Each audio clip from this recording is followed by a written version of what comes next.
नाजरीन आदा बेड़न टीवी में आप तमाम का खैर मकदम है। पिछले 4-5 दिन कबल ज़राए से मालूम हुआ कि कल यानी 30 नवंबर को बेचूर के मशहूर मारूफ अखिलती तालीमी इदारा न्यू एजुकेशन सोसाइटी की जनरल बॉडी मीटिंग यानी इजलास आम मुनक़िद किया जा रहा है, जो कि princess Fatima Yaseen girls high school के कैंपस में मुनक़िद किया जा रहा है। इस इत्तला के साथ जहन में सोसाइटी के कई तस्वीर उभरने लगी और गुज़िश्ता दिनों की कई यादें लोगों के जहनों में भी और हमारे जहन में भी आने लगे। न्यू एजुकेशन सोसाइटी रजिस्टर्ड बेचूर का वो सुनहरी दौर भी हमारे जहन में आया, जब इसमें सैकड़ों तलबा और तालिबात पढ़ा करते थे और इसके कई इदारे हुआ करते थे। ये बताया जाता है कि इसकी बुनियाद तो जाफर मनियार साहब ने रखी थी, लेकिन इसको परवान चढ़ाया साबिका रुकने पार्लिमान अब्दुल समद सिद्दीकी ने। नया मदरसा प्राइमरी स्कूल, कौमी मदरसा primary school, Naya Madrasa boys high school, princess Fatima Yaseen girls high school, princess Fatima Yasin PU college for science and arts, इसी तरह मशहूर मारूफ इदारा Kallur polytechnic, NES calligraphy centre, ऐसे कई इदाराजात यहाँ पर मौजूद थे। बाद यहाँ पर सफिया डिग्री कॉलेज भी बना। इन तमाम इदाराजात में कुछ इदारे बंद हो चुके हैं, जैसे कि कौमी मदरसा प्राइमरी स्कूल बंद हो चुका है, NES कैलियोग्राफी सेंटर बंद हो चुका है, कल्लूर पॉलिटेक्निक तो दहाइयों कबल ही बंद हो चुका है। इसी तरह princess Fatima Yasin PU college में साइंस का सेक्शन भी बंद हो चुका है। इससे ये महसूस होता है कि लगातार ये इदारा जवाल की तरफ चल रहा है। हालांकि रैचूर शहर का ये बावकार तालीमी इदारा है और इस इदारे को ये एजाज़ हासिल है कि शहर रैचूर का ये ऐसा वाहिद अखिलती तालीमी इदारा है जो कि एडेड कहलाता है। यहाँ के असातिज़ा को तनख्वाह हुकूमत की जानिब से दी जाती है। एक ज़माना था कि यहाँ पर 50 से ज़ायद असातिज़ा सरकारी तनख्वाहों पर काम किया करते थे और आज अगर पूछा जाए तो 4-5 या उससे कुछ ज़्यादा कम ही असातिज़ा बाकी रह गए हैं। एक ज़माना ऐसा भी था इस इदारे का कि इस इदारे के स्कूलों में, कॉलेजों में दाखिला पाने के लिए, एडमिशन पाने के लिए काबिल से काबिल तलबा को भी मशक्क़त करनी पड़ती थी और किसी की सिफारिश की भी ज़रूरत पड़ती थी और सिफारिशों के बाद, बड़ी ही कोशिशों के बाद यहाँ पर दाखिला हुआ करता था। और आज हालत यह है कि इस इदारे में दाखिलों के लिए कमेटी को और दीगर अफराद को मोहल्ला मोहल्ला जाकर की तशहीर करना पड़ रहा है। इसके बावजूद ये बताया जाता है कि इस साल सिर्फ और सिर्फ 12 तलबा का प्राइमरी स्कूल में दाखिला हुआ है। जहन में बार बार ये सवाल आता है कि सोसाइटी आखिरकार इस तरह जवाल पजीर क्यों है और क्यों सोसाइटी के जिम्मेदारान इस तरफ तवज्जो नहीं दे रहे हैं। इसका मोटा मोटा जवाब यही निकल कर सामने आता है कि जिस दिन से न्यू एजुकेशन सोसाइटी के तालीमी इदाराजात में मयार तालीम में कमी आने लगी, उसी दिन से सोसाइटी मायल बा जवाल हो गई। धीरे धीरे करते हुए यहाँ पर तालीमी मयार गिरता गया और तालीमी मयार के गिरने के साथ साथ दाखिलों में भी कमी आने लगी। अगर तालीमी मयार है तो दाखिले भी ज़्यादा होंगे, अगर तालीमी मयार नहीं तो दाखिले होना बहुत ही मुश्किल हो जाएगा। ये बात सभी जानते हैं। इसके बावजूद जो भी यहाँ पर इंतजामी कमेटी में आते हैं उन्हें एक ही फिक्र होती है कि यहाँ पर बिल्डिंग तामीर कराई जाए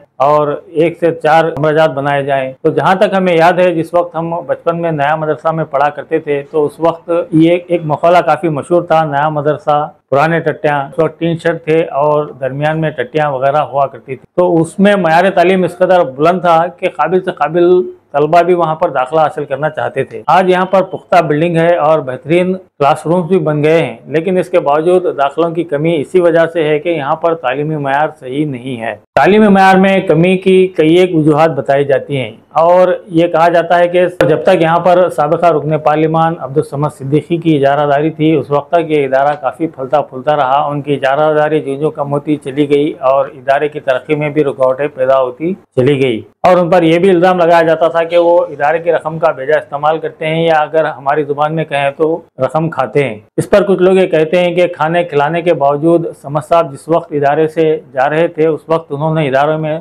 लाखों रुपए फिक्स डिपॉजिट रखा था। उनके बाद आने वाली कमेटियों ने उसको बरकरार नहीं रखा, बल्कि गुज़िश्ता कमेटी के जाते जाते ये कहा गया कि अब सोसाइटी मखरूज हो चुकी है, यानी कर्ज में घिर चुकी है। मौजूदा कमेटी का तो मामला ही कुछ और है। अब तो ऐसा लग रहा है कि चंदा है तो ये नियत जिंदा है। ऐसा नहीं है कि समद सिद्दीकी के ज़माने में चंदा नहीं हुआ करता था। समद सिद्दीकी भी बड़े बड़े लोगों से बड़े बड़े चंदे लिया करते थे, बल्कि हज़ारों लाखों रुपए में वो चंदे लिया करते थे और लोग खुशी से चंदे दिया भी करते थे। आज कोई इस सोसाइटी को 5,000 10,000 रुपए चंदा देने के लिए भी तैयार नहीं है। इसकी वजह क्या हो सकती है? इसकी वजह सिर्फ और सिर्फ यही हो सकती है कि समद सिद्दीकी जो लाखों हज़ारों रुपए का चंदा लिया करते थे उसका आउटपुट भी दिया करते थे। यानी उस ज़माने में सोसाइटी की जो तरक्की थी उस तरक्की को भी लोग देखा करते थे। जो तालीमी मयार था, जो काबिल बच्चे वहाँ से निकलते थे, उन बच्चियों की काबिलियत को देखते हुए, उनके मार्क्स को, उस तालीमी मयार को देखते हुए लोग चंदा दिया करते थे। आज तालीमी मयार सिफर है और जिम्मेदारान ने चाहते हैं कि फिर भी अवाम उनकी मदद करे। इसके अलावा समझ साहब में एक और खूबी ये देखी गई थी कि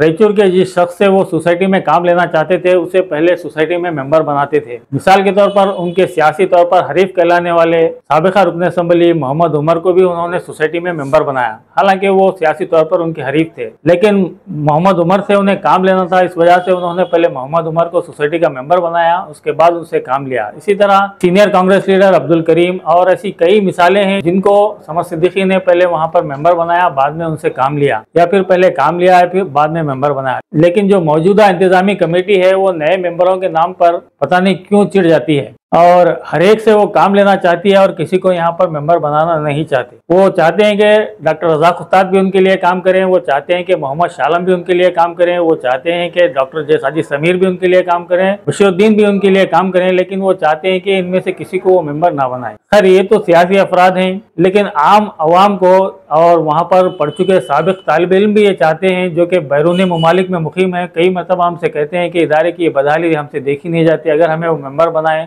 तो हम भी इदारे की मदद करने तैयार हैं। ये बात कई मरतबा हम जिम्मेदारान के इल्म में ला चुके हैं। इसके बावजूद नए मेंबर शादी के नाम पर पता नहीं क्यों उनको बुखार आने लगता है। आखिर ऐसी क्या वजह है कि नई मेंबर शादी यहाँ पर नहीं की जा रही है? सोसाइटी के मसाइल की जब भी बात होती है तो आसान सा हल ये बताया जाता है कि जब भी यहाँ पर फंड्स की बात आए तो आसानी से आप मेंबर शादी करके यहाँ पर तकरीबन आप 4 से 5 लाख रुपए फीस इकट्ठा कर सकते हैं। इसके बावजूद भी मौजूदा इंतजामी कमेटी रुकनियत साजी नहीं कर रही है और सारे का सारा जोर जो है इसी बात पर देने की कोशिश की जा रही है कि चंदा है तो ये नियत जिंदा है। आधुनिका ब्रांड हब लाया है रायचूर शहर में पहली बार biggest sale up to 70% off. Branded लोगों की पसंद ब्रांड हब, सिर्फ नाम ही नहीं कपड़े भी ब्रांडेड है। Multi branded store in men's, kids, boys, girls and women's. A to Z कपड़ों का सेल आपके अपने करीबी शमीम फंक्शन हॉल में, वो भी सिर्फ और सिर्फ 10 दिनों के लिए 21 नवंबर से 30 नवंबर तक biggest sale up to 70% off में। तो आज ही आइए रीजनेबल प्राइस में ब्रांडेड कपड़ों को खरीदिए।